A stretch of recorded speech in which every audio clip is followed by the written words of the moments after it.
Hello students, आज हमारा trigonometric function का 6th क्लास है और इस क्लास में हम लोग ट्रिग्नोमेट्रिक इक्वेशन के आइडेंटिटी को पढ़ने वाले हैं। आइडेंटिटी को पढ़ने से पहले हम लोग समझ लेते हैं कि ट्रिग्नोमेट्रिक इक्वेशन होता क्या है। ट्रिग्नोमेट्रिक इक्वेशन का डेफिनेशन क्या कहता है कि equation that involves one or more trigonometric function of unknown angles are known as trigonometric equation. वैसे इक्वेशन जो एक या एक से ज़्यादा ट्रिग्नोमेट्रिक फंक्शन को इंक्लूड करता हो, ठीक है, उसे हम बोलते हैं ट्रिग्नोमेट्रिक इक्वेशन। जैसे एग्जाम्पल में क्या दिया है, sine x is equal to √3/2 है, ठीक है।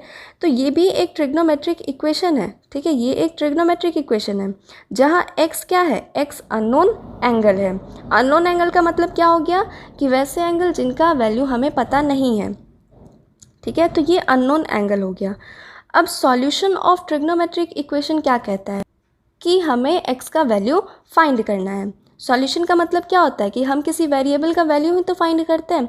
तो ट्रिग्नोमेट्रिक इक्वेशन का सॉल्यूशन क्या कहता है कि x का वैल्यू हमें फाइंड करना है। अननोन एंगल के वैल्यू को फाइंड करना ही हमारा सॉल्यूशन ऑफ ट्रिग्नोमेट्रिक इक्वेशन कहा जाता है। अब जब हम ट्रिग्नोमेट्रिक इक्वेशन को सॉल्व करते हैं तो जो सॉल्यूशन आता है वो इन्फिनाइट होता है, ठीक है। सॉल्यूशन, बहुत सारे सॉल्यूशन आते हैं ट्रिग्नोमेट्रिक इक्वेशन के। अब सॉल्यूशन जो होता है वो दो तरह से होता है, एक होता है प्रिंसिपल सॉल्यूशन और दूसरा होता है जनरल सॉल्यूशन। प्रिंसिपल सॉल्यूशन किसे कहते हैं? वैसे ट्रिग्नोमेट्रिक इक्वेशन जिन्हें सॉल्व करने के बाद सॉल्यूशन में x का वैल्यू 0 से बड़ा या उसके इक्वल हो और 2π से छोटा हो, ठीक है। x का वैल्यू अगर 0 से बड़ा या 0 के इक्वल हो और 2π से छोटा हो तभी उसे बोलते हैं प्रिंसिपल सॉल्यूशन, ठीक है। इसे आप हमेशा याद रखिएगा इस चीज़ को। x क्या होना चाहिए? x should be greater than equal to 0 but less than 2π।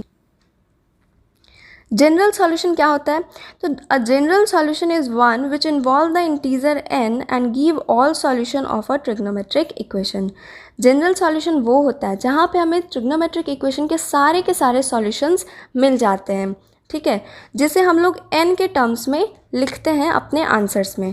यहाँ देखो, प्रिंसिपल सॉल्यूशन में क्या हो रहा था, सिर्फ कौन से वैल्यू को लिखना था जो 2π और 0 के बीच में ही रहता, ठीक है। 2π से कम होना चाहिए था और 0 के इक्वल होना चाहिए था, तभी ये प्रिंसिपल सॉल्यूशन कहलाता है।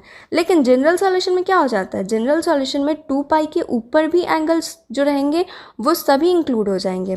जितना भी सॉल्यूशन होगा ट्रिग्नोमेट्रिक इक्वेशन का वो सारा का सारा इंक्लूड हो जाएगा हमारे जनरल सॉल्यूशन में, ठीक है।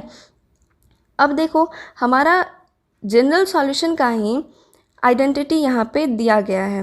पहला आइडेंटिटी है कि अगर साइन थीटा 0 के इक्वल है तो थीटा इक्वल हो जाएगा nπ के, ठीक है। अगर कॉस थीटा 0 के इक्वल है तो थीटा इक्वल हो जाएगा 2n + 1 इंटू π/2 के। अगर tan थीटा 0 के इक्वल है तो थीटा इक्वल हो जाएगा nπ के, जहाँ n क्या है, n इंटीजर है। मैंने आपको बताया था ना, n क्या है, इंटीजर है। और देखो, जनरल सॉल्यूशन को हम लोग n के टर्म्स में लिखते हैं। सेकंड में क्या है, अगर साइन थीटा साइन अल्फ़ा के इक्वल है, ठीक है, तो थीटा इक्वल हो जाएगा nπ plus -1 to the power n into alpha के।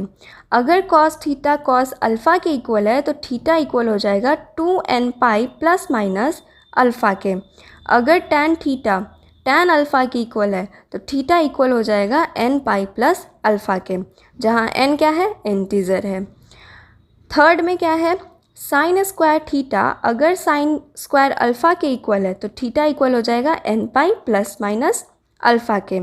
अगर cos square theta cos square alpha के इक्वल है तो थीटा इक्वल हो जाएगा nπ प्लस माइनस अल्फ़ा के। टैन स्क्वायर थीटा अगर टैन स्क्वायर अल्फ़ा के इक्वल है तो थीटा इक्वल हो जाएगा nπ प्लस माइनस अल्फ़ा के, जहाँ n क्या है, इंटीजर है। तो ये आइडेंटिटी बहुत ही इंपॉर्टेंट होता है, तो आप इसको याद रखिएगा, ठीक है। ये सारे के सारे आइडेंटिटी को आपको याद रखना है। आप जनरल सॉल्यूशन तभी निकाल पाओगे जब आपको ये सारे के सारे आइडेंटिटी अच्छे से याद होंगे, ठीक है। अब हम लोग एग्जाम्पल से इसे समझ लेते हैं। फर्स्ट एग्जाम्पल में क्या दिया है, find the principal solution of the following equation. Principal solution है तो क्या है इसका मतलब कि जो सॉल्यूशन होना चाहिए वो 0 या 0 के इक्वल होना चाहिए और 2 पाई से छोटा होना चाहिए। ठीक है, क्वेश्चन में है sin x is equal to 1/2। ठीक है, हमारे पास sin x is equal to 1/2 दिया हुआ है, तो हम जानते हैं कि sin π/2 1/2 के इक्वल होता है, यानी कि हमें x का वैल्यू पता चल गया, π/6 है। अब मतलब x का ऐसा कौन कौन सा वैल्यू है जहाँ पे 1/2 आ रहा हो, तो इसे भी देखते हैं। sin π माइनस π/6 करते हैं तो भी हमारा 1/2 आएगा वैल्यू। sin 2π प्लस π/6 करते हैं तो भी 1/2 आएगा। sin 4π प्लस π/6 करते हैं तो भी वैल्यू 1/2 आता है।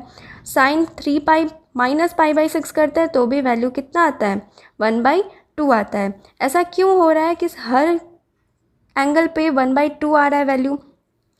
देखो, sin π माइनस π/6 है, मैंने आपको एक फॉर्मूला बताया था sin π माइनस थीटा का।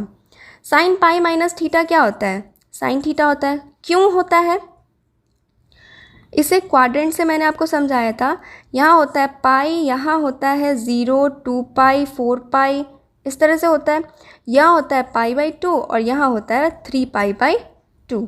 ये हो गया फर्स्ट क्वाड्रेंट, ये सेकंड, ये थर्ड, ये फोर्थ। यहाँ साइन सेकंड और फर्स्ट क्वाड्रेंट में साइन पॉजिटिव होता है, पता है ना आपको।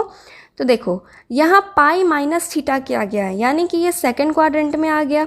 सेकंड क्वाड्रेंट में आने के बाद साइन पॉजिटिव होगा और ये पाई है यानी कि हम ट्रिग्नोमेट्रिक रेशियो को चेंज नहीं करते हैं। मैंने आपको बताया था ना कि अगर पाई हो, 0 हो या 360 हो, ठीक है, यानी कि 2π, अगर ऐसा हो तो ट्रिग्नोमेट्रिक रेशियो चेंज नहीं होता है। यही अगर π/2 डिग्री होता या फिर 3π/2 डिग्री होता तो वैल्यू चेंज कर जाता है, साइन कॉस में बदल जाता है और कॉस साइन में बदल जाता है। ठीक है, ऐसा होता था। ठीक है, तो आपको समझ में आ गया कि ऐसा क्यों हो रहा है यहाँ पे कि sin π माइनस π/6 करने पे भी हमारा वैल्यू कितना आ रहा है, 1/2। ऐसा इसलिए हुआ क्योंकि sin π माइनस π/6 इक्वल होता है sin π/6 के। ठीक है, और sin π/6 किसके इक्वल होता है, 1/2 के। ठीक है, इसीलिए ऐसा हुआ है। इसी तरह से हम बहुत सारे वैल्यूज़ को भी लिख सकते हैं। x का बहुत सारा वैल्यू आएगा, ठीक है, जिसके लिए sin 1/2 के इक्वल आएगा। तो देखो पाई माइनस π/6 करते हैं तो ये आता है हमारा 5π/6। अब हम इसको डिग्री में कन्वर्ट करके देख लेते हैं। डिग्री में जब हम कन्वर्ट करेंगे तो ये 150 के इक्वल आएगा। अब यहाँ पे 13π/6 है, इसको डिग्री में कन्वर्ट करेंगे तो 390 डिग्री आएगा। 25π/6 है, इसको डिग्री में कन्वर्ट करेंगे तो 750 डिग्री आएगा। 17π/6 है, इसको डिग्री में कन्वर्ट करेंगे तो 510 डिग्री आएगा। ठीक है, और हमें प्रिंसिपल सॉल्यूशन निकालना है। प्रिंसिपल सॉल्यूशन के लिए क्या होना चाहिए, x का वैल्यू 0 से बड़ा और 0 के इक्वल होना चाहिए और 2π से छोटा होना चाहिए। ये है 2π यानी कि 360 डिग्री से छोटा होना चाहिए। तो यहाँ पे ऐसा कौन कौन सा x का वैल्यू है जहाँ पे 360 से छोटा है, तो देखो π/6 कितना आता है, 30 डिग्री। 5π/6 कितना आता है, 150 डिग्री। बाकी के सारे 360 से ऊपर के एंगल है, 390 है, 750 है एंड 510 है। ये सभी तो 360 से ऊपर के एंगल है, तो ये तो प्रिंसिपल सॉल्यूशन में इंक्लूड नहीं होने वाला। यानी कि हमारा आंसर क्या हो जाएगा, π/6 और 5π/6। x का वैल्यू क्या हो जाएगा, π/6 और 5π/6 हो जाएगा। तो हमारा प्रिंसिपल सॉल्यूशन निकल गया। अब हम अगर इसी क्वेश्चन में जनरल सॉल्यूशन निकालते हैं तो क्या आता है आंसर। ठीक है, हमारा ये क्वेश्चन था sin x is equal to 1/2। अब देखो हमें x का ऐसा छोटा सा वैल्यू लेना है, 0 और 2π के बीच में छोटा सा वैल्यू लेना है x का, जहाँ पे sin x 1/2 के इक्वल होता है। तो x का ऐसा कौन सा छोटा सा वैल्यू है जहाँ पे sin x 1/2 हो जाए, तो बिल्कुल x का वैल्यू होना चाहिए क्या, π/6, और ये छोटा वैल्यू भी है। तो sin π/6 कितना हो जाएगा, 1/2 के इक्वल हो जाएगा। अब हमें क्या करना है, इसके लिए sine x is equal to कर देंगे हम लोग साइन पाई बाई 6 को, ठीक है। अब यहाँ पे आपको आइडेंटिटी यूज़ करना है जनरल सॉल्यूशन का। क्या था आइडेंटिटी कि अगर साइन थीटा साइन अल्फ़ा के इक्वल होता है तो थीटा इक्वल हो जाता है n pi plus -1 to the power n alpha के, जहाँ एन क्या है, इंटीजर से बिलोंग करता है, ठीक है। तो यहाँ देखो, यहाँ आप x को मान लीजिए थीटा और पाई बाई 6 को मान लीजिए अल्फ़ा, ठीक है। और फिर आप इस थीटा को लिख लीजिए बना करके। तो x इज इक्वल टू क्या हो जाएगा, x थीटा, मतलब theta is equal to n pi plus -1 to the power n alpha है। तो x को हमने क्या मान लिया, थीटा। तो यहाँ पे हम लोग क्या लिखेंगे, x इज इक्वल टू क्या हो जाएगा, n pi plus -1 to the power n into alpha की जगह क्या हो जाएगा, पाई बाई 6 हो जाएगा, ठीक है। तो ये हो गया हमारा x का जनरल सॉल्यूशन। अब आप अगर x n के जगह पे, n क्या है, n इंटीजर है, ठीक है। तो n के जगह पे अगर आप 1 रखते हो तो देखो x क्या आता है, x इज इक्वल टू हो जाएगा pi plus -1 to the power n है। तो -1 के पावर में अगर आप 1 रखते हो और 1 ऑड है, इसलिए ये -1 ही रह जाएगा, ठीक है। तो -1 इंटू क्या हो जाएगा, पाई बाई 6 होगा, है ना। क्या आता है, पाई माइनस पाई बाई 6 आता है। यहाँ देखो क्या आ रहा है, sine pi minus pi by 6 1/2 के इक्वल आ रहा है ना। यहाँ पे भी क्या आया है, पाई माइनस पाई बाई 6 आया है एक्स का वैल्यू, यानी कि 5 पाई बाई 6 है। और अभी अभी हमने देखा है कि 5 पाई बाई 6 पे वैल्यू क्या आ रहा था, 1/2 आ रहा था। इसी तरह से अगर आप n के जगह पे 2 भी रखते हो, 3 भी रखते हो या 4 रखते हो, ठीक है, तब भी आपका वैल्यू कितना आएगा, 1/2 आने वाला है, ठीक है। तो ये हो गया हमारा जनरल सॉल्यूशन, जहाँ पे ट्रिग्नोमेट्रिक इक्वेशन के सारे सॉल्यूशंस आ जाते हैं, ठीक है। तो ये हो गया हमारा जनरल सॉल्यूशन। आई होप कि आपको जनरल सॉल्यूशन और प्रिंसिपल सॉल्यूशन दोनों ही अच्छे से समझ में आ गया होगा। एंड अभी तक जितने भी क्लासेस हुए हैं ट्रिग्नोमेट्रिक फंक्शन के ऊपर, उसमें हमने इंट्रोडक्शन को देखा है और आइडेंटिटीज़ को पढ़ा है, ठीक है। अब हम लोग नेक्स्ट क्लास से एनसीईआरटी के सॉल्यूशन को समझेंगे। तो आज के लिए बस इतना ही, मिलते हैं अपने नेक्स्ट वीडियो में, तब तक के लिए बाय बाय।